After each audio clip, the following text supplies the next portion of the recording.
What's ziyaret was Samar ki sir. Ziyaret donar dane. Ziyaret was Mandera.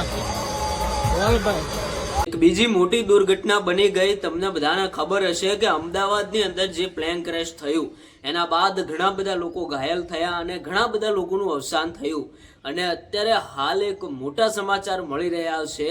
જે દ્રશ્યો તમે જોઈ રહ્યા છો કે આ પ્લેનની અંદર પણ ઘણા બધા માણસો હતા અને એક મોટામાં મોટી દુર્ઘટના ભાઈ આ 2026ની અંદર ફરીથી એકવાર બની ગઈ. આ પ્લેનની અંદર પણ ઘણા બધા લોકો ઘાયલ થયા છે એવા કંઈક સમાચાર મળી રહ્યા છે.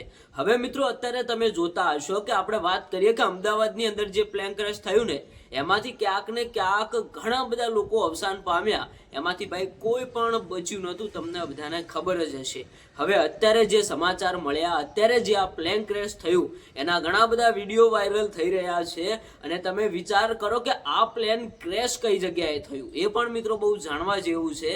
કારણ કે જ્યારથી આ પ્લેનના વિડીયો વાયરલ થઈ રહ્યા છે ત્યારથી ઘણા બધા લોકો જાણવા માંગતા હતા કે શું ખરેખર અમદાવાદની અંદર જે પ્લેન ક્રેશ થયું એવી જ રીતે આ પ્લેન ક્રેશ થયું? આની અંદર શું ખામી આવી, કોની ભૂલ હતી તે આ પ્લેન ક્રેશ થઈ ગયું? મિત્રો આવા કંઈક સમાચાર મળે છે ને એટલે ભાઈ એક ડરનો માહોલ છવાઈ જાય છે. કારણ કે અમદાવાદની અંદર જે પ્લેન ક્રેશ થયું ને કોઈએ વિચાર્યું પણ નહોતું કે આજે અમારી સાથે આવી ઘટના બનશે અને ભાઈ 200 થી 250 લોકો અવસાન પામી ગયા અને એક મોટામાં મોટી ઘટના બની ગઈ. અને અત્યારે હાલ જે આ પ્લેન ક્રેશ થયું એનો વિડીયો વાયરલ થયો. કરીએ કે આ પ્લેન ક્રેશ થયું કઈ જગ્યાએ અને કેવી રીતે થયું અને કોની ભૂલ થઈ. તમે જોતા હશો કે ભાઈ બાવળિયા જેવો એરિયા છે અને એની અંદર જઈને આ પ્લેન પડ્યું છે. ઘણા બધા લોકો બહાર નીકળી રહ્યા છે. એ ક્યાંક ને ક્યાંક ઘણા બધા લોકો બચી પણ ગયા હશે અને એમને નુકસાન નહીં પહોંચ્યું હોય. કારણ કે આ પ્લેનની અંદર ભાઈ એટલો બધો બ્લાસ્ટ નથી થયો.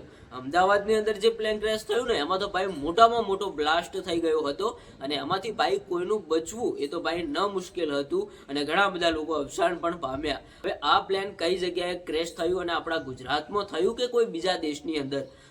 આ વિડીયો આપણા ગુજરાતનો તો નથી જ. ગુજરાતની અંદર કોઈ પણ જગ્યાએ પ્લેન ક્રેશ નથી થયું. આ વિડીયો કોઈ બીજા દેશનો છે. હવે કયા દેશનો છે એ ભાઈ આવનારા સમયની અંદર ખબર પડી જ રહેશે. તમને ખબર હોય તો તમે કોમેન્ટ કરીને જણાવતા જજો. અને જે પણ લોકો ઘાયલ થયા છે, અવસાન પામ્યા છે, એમના વિશે સારી એવી એક કોમેન્ટ કરતા જજો. અને ભગવાનને એક જ પ્રાર્થના કરીએ કે ભાઈ આવું કોઈની સાથે ન બને.